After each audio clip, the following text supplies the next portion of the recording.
Doctor Tahir حمید تنولی، ایک ہے صدیق اور ایک ہے صدیق. جی تو کہتے ہیں کہ صدیق کا مطلب تو سچا، اور صدیق کا مطلب ہے با وفا دوست. بے شک. وفا کا اشارہ ہے اس میں.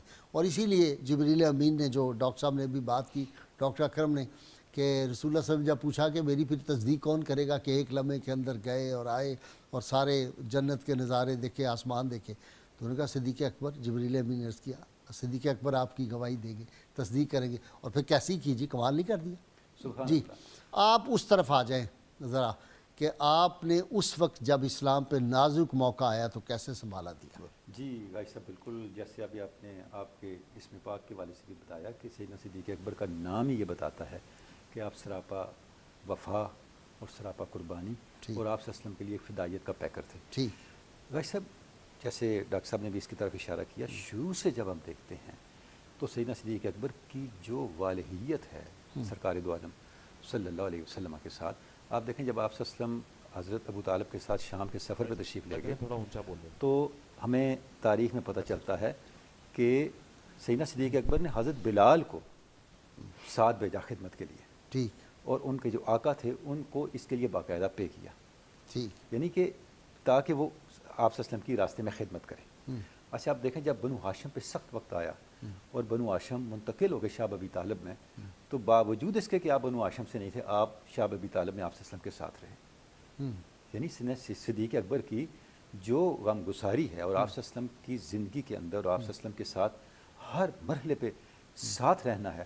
ہم دیکھتے ہیں کہ کوئی ایسا موقع نہیں ہے جہاں پہ سیدنا صدیق اکبر کی جو شمولیت ہے وہ ہمیں نظر نہیں آتی. وہ نہیں جو کہ جب حرم مکہ میں رسول اللہ صلی اللہ علیہ وسلم پہ تشدد کر رہے تھے اس وقت آپ دیکھیں کوئی جرت نہیں کر سکتا تھا آگے بڑھنے کی، اور آپ بے ہوش ہو گئے اور جب آپ کو اٹھا کے لایا گیا، جب ہوش آیا ایک دو دن کے بعد، تو آپ نے پہلا سوال ہی یہ کیا کہ آپ صلی اللہ علیہ وسلم کی خیریت دریافت کی.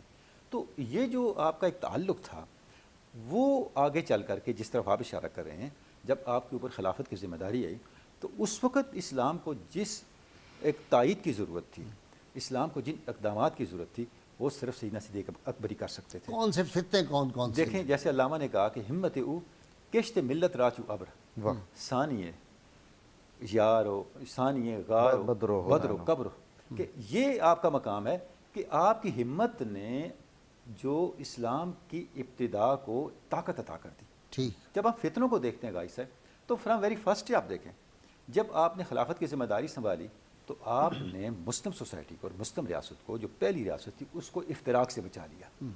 کیونکہ اگر اس وقت آپ خلافت کی ذمہ داری نہ سنبھالتے تو آپ دیکھیں اسی وقت تفریق کا امکان پیدا ہو چکا تھا. جب انصار نے یہ موقف اختیار کیا کہ یا تو خلیفہ انصار میں سے ہو، اگر انصار میں سے نہیں ہوتا تو دو خلیفے ہو جانے چاہیے، ایک انصار میں سے ہو جائے اور ایک مہاجرین میں سے ہو جائے. لیکن آپ سیدنا صدیق اکبر نے اس پہ انہیں کنونس کیا کہ یہ ہو نہیں سکتا، اگر آپ اس طرح کریں گے تو پھر آپ کی ریاست تقسیم ہو جائے گی.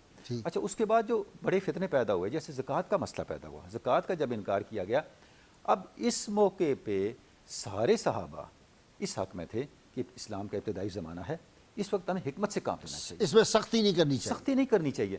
تو حتیٰ کہ جب سیدنا عمر نے بھی یہ بات کی تو آپ نے فرمایا عمر دور جاہلیت میں تو آپ ایسی بزدلی کی باتیں نہ کرتے تھے، اب آپ کیسی بات کر رہے ہیں. سیدنا عمر فرماتے ہیں جب ابو بکر نے یہ بات کی مجھے ایسے لگا کہ ابو بکر کے کلمات سے اللہ نے مجھے شرح صدر عطا کر دیا ہے اور ابو بکر کا فیصلہ درست ہے. اچھا جب آپ نکلے آپ نے فرمایا میں تنہا جاؤں گا اونٹنی پہ بیٹھ کے، میں اس لشکر کو روانہ کروں گا چاہے چیلیں اور کوے مجھے کیوں نہ کھا جائیں. اور آپ اونٹنی پہ بیٹھ گئے. سیدنا علی مرتضیٰ نے اونٹنی کو پکڑ لیا، اس کی مہار کو، فرمایا امیر المومنین ہم آپ سے اختلاف نہیں کر رہے تھے، ہم تو مشورہ دے رہے تھے، ہوگا وہی جو حکم ہوگا. اچھا پھر پتہ ہے وہ جب جن علاقوں میں زکوٰۃ پہلے انکار کیا تھا، پھر وہ جب لے کے آئے نا تو ڈھیر لگ رہا تھا، تو سیدنا عمر فاروق نے آگے بڑھ کے ان کی پیشانی کو بوسے دیے کہ آپ کی بالکل حکمت زبردست. سبحان اللہ سبحان اللہ. اچھا غازی صاحب آپ دیکھیں کہ اسلام کا، بلکہ اس سے بھی پہلے ہمیں اس بات کا ذکر ضرور کرنا چاہیے کہ اسلامی ریاست کی جو آئینی، دستوری، انتظامی اور خارجی اور دینی بنیادیں تھیں انہیں سیدنا صدیق اکبر نے مستحکم کر دیا. سبحان اللہ. اب دیکھیں آپ کا پہلا خطبہ اٹھا کے دیکھیں، جب آپ نے فرمایا میں خلیفۃ الرسول ہوں، میں اللہ کا نہیں رسول اللہ صلی اللہ علیہ وسلم کا خلیفہ ہوں جائے گی، اور ہونے والا ہر حکمران ذات رسالت مآب صلی اللہ علیہ وسلم کا نائب ہوگا، اور آپ ہی متاع مشہود ہوں گے، آپ ہی حقیقی جو ہیں وہ سپر آرڈینیٹ ہوں گے اسلامی ریاست کے۔ سبحان اللہ۔ آپ کا پہلا ایڈریس اٹھا کے دیکھیں، یا آپ نے جب پہلا خطبہ ارشاد فرمایا اس میں آپ دیکھیں آپ نے فرمایا میں خلافت کا خواہشمند نہیں ہوں، یہ ذمہ داری مجھے سونپی گئی ہے، مجھ پہ ڈالی گئی ڈالی ہے۔ گئی۔ اب بھی اگر آپ چاہو اگر کسی اور کو منتخب کرو تو میں اس کی بیعت کرنے میں قطعاً متردد نہیں ہوں سبحان گا، اللہ۔ بلکہ پہلے بھی ایسے ہوا۔ ہاں۔ آپ نے جب سقیفہ حوث بنی سعد اقتدار نہیں تھی وہاں۔ بات ہوئی تو آپ نے حضرت عمر کا، حضرت ابو عبیدہ بن جراح کا نام پیش کیا، انہوں نے سب سے پہلے آپ کی بیعت کری، بلکہ بیعت کرنے والے میں پہلے تھے ہی انصاری۔ تو اس کے ساتھ آپ نے فرمایا مجھ سے یہ توقع نہ کرنا کہ جس طرح ذات رسالت میں آپ صلی اللہ علیہ وسلم کرتے تھے میں بھی اس طرح کروں گا، آپ تو نبی تھے۔ ریاست مدینہ کا سربراہ اور تنخواہ کتنی- مقرر ہونی ہے کتنی بڑی وظیفہ، بات، تو کتنی کیا بڑی- کہا کہ جتنی مزدور کی تنخواہ ہے اتنی میری اتنی مقرر میری تنخواہ مقرر کریں۔ اور غازی صاحب یہ ہے ریاست مدینہ۔ صرف غازی صاحب یہ نہیں ہے، اس کے ساتھ جو جڑی حقیقت ہے اس کو مت بھولیں ہم، کہ جب آپ کے وصال کا وقت آیا آپ نے فرمایا میری فلاں زمین فروخت کر کے جتنا میں نے خلافت کے دوران وظیفہ لیا یہ واپس اچھا کر جی۔ دیا جائے۔ آپ نے واپس کیا، اللہ سب واپس کیا۔ آپ کے پاس ایک غلام تھا، ایک اونٹنی تھی اور ایک ابا تھی، فرمایا یہ بھی بیت المال سے میں نے لیا، جمع کروا دیں۔ حضرت عمر رو پڑے، ابو بکر آپ اتنا بلند معیار قائم کر کے جا رہے ہیں، آپ نے بعد میں آنے والوں کے لیے بہت مشکل کر دیا ان ذمہ داریوں کو اٹھانا اور ان ذمہ داریوں کو سنبھالنا اور ادا کرنا۔ ڈاکٹر تنولی صاحب کی نول دکی نے کہا تھا نا، یہ جو انسائکلوپیڈیا برٹینیکا کی 8 جلد تھی اس میں اس نے کہا نا کہ پوری کوششیں کی تھی نا برلن یونیورسٹی میں، 42,000 قرآن حکیم کے نسخے جمع کیے اور انہوں نے کہا کہ اس میں کوئی ہم تفریق نکالیں کہ یہ نسخہ، تو جب ساری ریسرچ کی تو نول دکی پھر لکھتا ہے all our efforts have failed to find interpolation in قرآن وہی ہے جو صدیق اکبر دے گئے تھے مدون کر۔ اچھا جی، سیدنا صدیق اکبر واحد راوی ہیں اس حدیث پاک کے کہ مولا علی کے چہرے کو دیکھنا عبادت ہے۔ سبحان اللہ۔ اس سے پتہ چلتا ہے کہ ان کی باہمی الفت و محبت کیا تھی۔ غازی صاحب آپ دیکھیں یہ جو باہمی الفت و محبت تھی اہل بیت اطہار کے ساتھ صحابہ کرام کی، سیدنا صدیق اکبر کی، خانوادہ بنو ہاشم اور خانوادہ سیدنا علی مرتضیٰ کے ساتھ، آپ دیکھیں کہ اس کا تو ہر سٹیپ پہ آپ کو نسلوں میں نظر آتا ہے۔ آپ امام جعفر الصادق کا قول کیوں نہیں کوٹ کرتے یہاں؟ سبحان اللہ۔ دیکھیں آپ نے فرمایا مجھے ابو بکر نے 2 دفعہ جنا، کہا سبحان ٹھیک ہے اللہ۔ نا جی؟ تو یہ امام جعفر الصادق کی جو والدہ تھیں سیدنا امام باقر کی جو اہلیہ تھیں وہ سیدنا صدیق اکبر کی پوتی تھیں، تو والدہ کی طرف سے وہ ان کی اولاد، تو یہ تو ایک ایسا گہرا تعلق ہے جو کئی جہاد سے موجود ہے۔ چینل 24 کے یہ منشور میں ہے سبحان اللہ۔ اتحاد جو ہے امت کے اندر پیدا کرنا۔ الحمدللہ۔ بھائی صاحب اسی لیے آج ہم سیدنا یہ صدیق اگر آپ اکبر اس کے منشور کو تذکارے قرآنی پاک نام دے دیں رحماء و بینہم، یعنی ان کی تو شان ہی یہ ہے، اور میں یہ سمجھتا ہوں کہ یہی اسلام کی اصل طاقت ہے، کہ عظمت ہے۔ اچھا ڈاکٹر صاحب وہ حکمت ذرا بیان کریں نا کہ رسول اللہ صلی اللہ علیہ وسلم پردہ فرما گئے، وصال پاک ہو گیا، اور سیدنا فاروق اعظم جیسا شخص جو ہے وہ جذباتی، ان کی کیا کیفیت ہو گئی تھی کہ تلوار نکال لی، جو کہے گا رسول اللہ صلی اللہ علیہ وسلم فوت ہو گئے میں اس کی گردن اڑا دوں گا۔ اس پہ ایک ایمان افروز بات آپ کو سناؤں دلچسپ آپ تینوں کے لیے۔ سراج منیر مرحوم بیٹھے ہوئے تھے اور بڑے بڑے پڑھے لکھے لوگ اور بڑے بڑے افسر بھی اس وقت کے بیٹھے تھے، میں بھی سرکاری افسر تھا۔ تو انہوں نے کہا یہ کیا بات ہوئی؟ سیدنا عمر فاروق نے کہا تلوار نکال لی، جو کہے گا حضور فوت ہو گئے میں اس کی گردن اتاروں گا۔ تو انہوں نے کہا فاروق اعظم تھے، کوئی غلط بات تھوڑا ہی کہہ رہے تھے، جو دیکھ رہے تھے بیان کر رہے تھے۔ تو سیدنا صدیق اکبر نے آ کے کہا کہ معرفت کے جو مقام ہے وہ سب کے برابر نہیں ہے بھائی، یہ بات پردے کی ہے۔ جی سبحان اللہ۔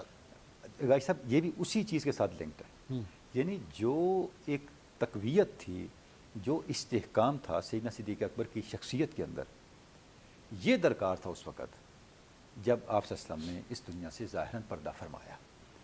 یعنی اسی چیز کو بھی اگر آپ لے لیں، یعنی جب آپ کا وصال پاک ہوا تو سیدنا صدیق اکبر کا جو رد عمل تھا وہ ایسا رد عمل تھا جو پورے صحابہ کو نارمل کرنے کا باعث بنا۔ یعنی آپ نے یہ فرمایا نا کہ 2 3 صحابہ جائیں اور آپ صلی اللہ علیہ وسلم کی درود و سلام۔ انبیاء کے جنازے کا کوئی امام نہیں ہوتا، ہاں ٹھیک ہے؟ پھر تدفین کہاں ہوگی؟ آپ نے فرمایا انبیاء کا جہاں وصال پاک ہوتا ہے وہیں ان کی تدفین ہوتی ہے۔ یعنی آپ غازی صاحب دیکھیں فرام ویری بگننگ جہاں سے افتراق کے امکانات تھے، ان افتراق کے سارے امکانات کو سیدنا صدیق اکبر نے بند کر دیا، ختم کر دیا۔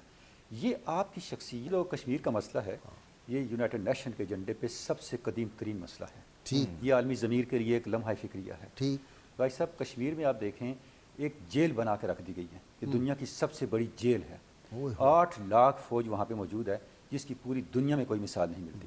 بھائی صاحب آپ دیکھیں وہاں پہ اتنا لمبا لاک ڈاؤن دنیا میں 370 آرٹیکل اور 35A کو ختم کرنے کے بعد کشمیریوں کے ہر بنیادی حقوق کو وہاں سلب کر لیا گیا ہے.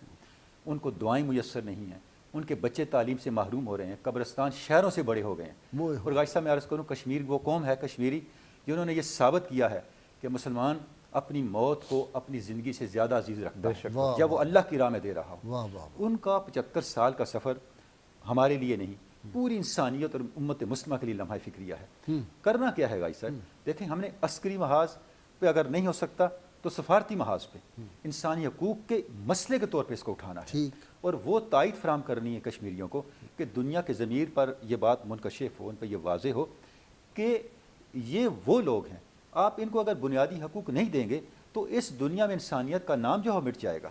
ہم انسانیت کے نام کو مٹانے کی طرف جا رہے ہیں. ڈاکٹر صاحب 57 اسلامی ممالک ہیں, اگر یہ سب مل کے ایک سٹینڈ لیں زوردار, میں تو کہتا ہوں صرف ہندوستان کی جو ریاست ہندوستان ہے اس کے ساتھ صرف معاشی اس کا مقاطع کر دیا جائے, بائیک آؤٹ کر دیا جائے, تو دوسرے دن کشمیر غازی صاحب میں عرض کرتا ہوں اس کی بھی ضرورت نہیں ہے, آپ صرف اپنی ول پیدا کر لیں کہ ہم کشمیر کے ساتھ کھڑے ہیں. ٹھیک, صرف کشمیر کے ساتھ کھڑے ہو جائیں تو کشمیر آپ کا آزاد ہو جائے گا. مسئلہ یہ ہے کہ ہم نے کشمیریوں کو بطور ملت اسلامیہ نے کیا سپورٹ فراہم کی ہے, بنیادی مسئلہ تو یہ ہے. بھائی اللہ کے محبوب صلی اللہ علیہ وسلم کے کیا ارشاد ہے کہ سارے مسلمان جو ہیں جسد واحد کی طرح ہے, جب اس کے ایک عضو کو تکلیف ہو تو پورا جسم اس تکلیف کو محسوس ہوتا ہے. تو ہم نے تڑپ وہ جو تھی وہ کدھر جائے کشمیریوں کی استقامت, ان کی پامردی اور جد و جہد کا تسلسل جو ہے وہ ہمارے لیے ایک لمحہ فکریہ ہونا چاہیے, ہماری ایک ویک اپ کال ہونی چاہیے. تو اس کو جتنی جلدی اس مسئلے کو دنیا حل کرے اتنا ہی زیادہ دنیا کا امن سیکیور ہوگا. ورنہ غازی صاحب یہ تو ایک ایسا رشتہ ہوا زخم ہے جو پوری دنیا کو متاثر کرے گا, اس کا نقصان پوری دنیا تک جائے گا, یہ پوری دنیا کے اندر بدامنی کا باعث بنے گا, کیونکہ یہ انسانیت کا خون بہہ رہا ہے, اس کو مسلمانوں کا خون نہ سمجھیں صرف. دیکھیں وہاں ہندو بہت اچھی بات جو مکار سازشیں ہو رہی ہیں, دیکھیں وہ تو ڈیموگرافی چینج کر رہے ہیں آپ کی, وہاں پنڈتوں کو بسایا جا رہا ہے, رائٹس دیے جا رہے ہیں, ہندوؤں کو وہاں بسایا جا رہا ہے. اور وہاں پہ لوگوں کو ہر وہ بندہ جو وہاں 7 سال سے 10 سال سے 15 سال سے سیٹلڈ ہے. اب یہاں تک دیکھیں غازی صاحب جو لیٹسٹ لا پاس ہوا ہے, اگر وہاں کوئی 15 سال سے گورنمنٹ آفیشیل اپوائنٹڈ ہے, رہتا بھی نہیں, اس کو بھی ڈومیسائل دے دو. یہ لیٹسٹ لا بنا ہے. وہاں بلڈنگ ریفارمز ایکٹ آ گیا ہے جس کے تحت اب وہاں پہ ایجنسیاں جو ہیں بھارتی فوج جو کسی بلڈنگ کو سیکورٹی رسک قرار دے کے اپنے قبضے میں لے سکتی ہے. مطلب وہاں ایسے قوانین بن رہے ہیں, دنیا میں کہیں اس کی مثال ملتی ہے. تو ہم یہ سمجھتے ہیں کہ ان سب چیزوں کو ہائی لائٹ کرنا چاہیے, دنیا کے سامنے لانا چاہیے, اور کم از کم اتنا تو کروا لیں ہم کہ عالمی پریس کو جانے کی اجازت دے دیں, عالمی میڈیا کو جانے کی اجازت دے دیں. یعنی ایک حقیقی معنوں میں کشمیر کو جیل بنا کے رکھا ہوا ہے. تو میں سمجھتا ہوں کہ صرف اگر ہم دنیا تک اتنی بات بھی پہنچا دیں اپنی سفارتی کوششوں کے ذریعے سے, تو غازی صاحب کوئی وجہ نہیں ہے کہ کشمیر کا کاج جو آگے نہ بڑھے.